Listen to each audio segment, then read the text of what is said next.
साध संगत जी, प्यार से कहना धन निरंकार जी। साध संगत जी, हमारे जीवन में संगति का क्या प्रभाव पड़ता है, अर्थात हम अच्छे लोगों की संगति करने से हमारे जीवन में अच्छाइयाँ आती हैं, बुरे लोगों की संगति करने से हमारे जीवन में बुराइयाँ आती हैं। तो इसी प्रकार से आप लोगों को एक दृष्टांत के माध्यम से बताना चाहती है। किसी गांव में एक बहुत ही प्रसिद्ध चोर रहता था। उसने कई चोरियां और हत्याएं की थी। उसका एक दोस्त था जो बहुत अच्छा था, जो उसको सही रास्ते पर ले जाना चाहता था, जो उसे सुधारने की इच्छा रखता था।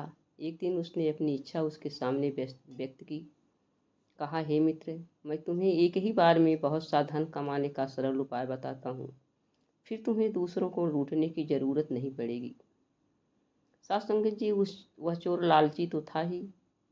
चोर उनकी बात सुन करके बहुत उत्साहित हुआ और अपने दोस्त को कहा कि आप बताइए। उस दोस्त ने कहा, शहर से बाहर एक गुफा है जहाँ कुछ लोग रहते हैं। वे गरीब दिखते हैं पर उनके पास छुपा हुआ बहुत बड़ा खजाना है। अगर तुम उस दौलत को हासिल कर लेते हो तो तुम्हारी सभी समस्याएं मिट जाएंगी। पर उस दौलत को पाने के लिए आपको एक काम करना होगा। उनके साथ उस गुफा में रहना होगा। उन्हीं की तरह आपको व्यवहार करना होगा और उनके विश्वास को जीतना होगा। अगर आप ऐसा कर सकते हैं तो तुम खजाने को पा सकते हो। साध संगत जी, वह चोर दोस्त की बात में आकर के और थोड़े ही समय में बहुत ही ज़्यादा दौलत प्राप्त करने की इच्छा से वह तैयार हो गया। वह उस गुफा तक गया। अंदर जाने पर बहुत से साधुओं अर्थात सज्जनों को देखकर वह आश्चर्यचकित हो गया और वो उनके साथ रहने में थोड़ा हिचकिचाने लगा।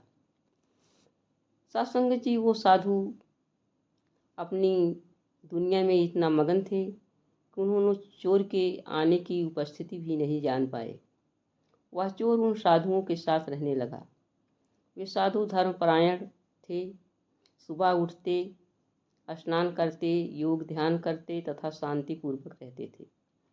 शर्त के अनुसार चोर उनकी नकल करने लगा, अर्थात उनके जैसा बोलना, चालना, व्यवहार करना आदि करने लगा। इस तरह कुछ दिन गुजरने पर चोर की जो नीच भावनाएं थीं वह धीरे धीरे खत्म होने लगी और वह भूल गया कि मैं यहाँ पर खजाना प्राप्त करने के इरादे से आया था। एक दिन ध्यान लगाते समय उसे भगवान के दर्शन हो गए। उसी क्षण उसके सारे दुख दर्द समाप्त हो गए। साध संगत जी, कहने का भाव है कि ईश्वर से बड़ा संसार में कोई खजाना नहीं है। जब उसे ईश्वर की प्राप्ति हो गई तो मानो उसे सारा खजाना मिल गया। अर्थात इस दृष्टांत से यही पता चलता है कि हम जैसी संगति करते हैं वैसा हमारे जीवन पर प्रभाव पड़ता है। इसलिए हमें सज्जनों की संगति, संतों की संगति करनी चाहिए। इसीलिए हमें बार बार सत्संग में जाने के लिए प्रेरणा दी जाती है कि हम संतों के संग बैठेंगे तो हमारे जीवन में जो बची खुची बुराइयां हैं वह भी धीरे धीरे दूर हो जाएंगी। साध संगत जी, प्रेम से कहना, धन निरंकार जी।